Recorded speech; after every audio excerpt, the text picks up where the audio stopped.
Assalamualaikum. Welcome to my channel Learning with Zargul. I hope all of you are fine and well. In this video I'll tell you about bones. Bone in the body provides support, shape, movement and protection to the soft organs inside the body.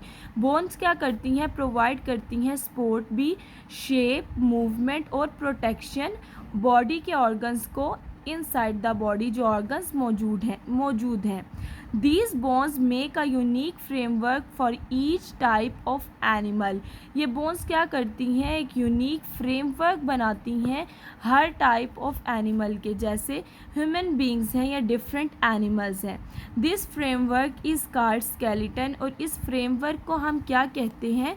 इस framework को skeleton कहते हैं, जैसा कि ये आपके सामने skeleton मौजूद है. There are two types of skeleton in different animals. अब हम देखते हैं डिफरेंट एनिमल्स जो हैं हमारे पास, उनके टू टाइप्स ऑफ स्केलेटन हैं. Number 1 exoskeleton and number 2 endoskeleton. The exoskeleton is hard covering in invertebrates. Exoskeleton की hard covering होती है. It encloses and protect the soft organ of their body. और ये soft organ जो body में मौजूद है उन्हें protect करता है. The second type is endoskeleton which is inside the body of animal.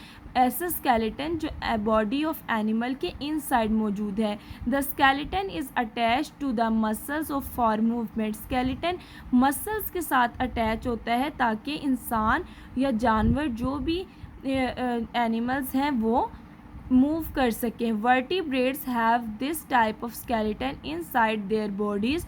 Vertebrate की स्केलेटन इस टाइप की होती है. वर्टिब्रेट उनको कहते हैं जो बैकबोन रखते हों. Humans have 206 bones. ह्यूमन्स की 206 बोन्स हैं. Will look different than other animals due to the difference in the shape of our bones.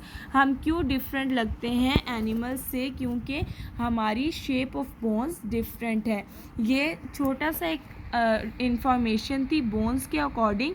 आप लोगों ने इसे अच्छे तरीके से रीडिंग करनी है और इंशाल्लाह नेक्स्ट वीडियो में और इन्फॉर्मेशन लेकर हाजिर होंगे. तब तक के लिए अल्लाह हाफ़िज़.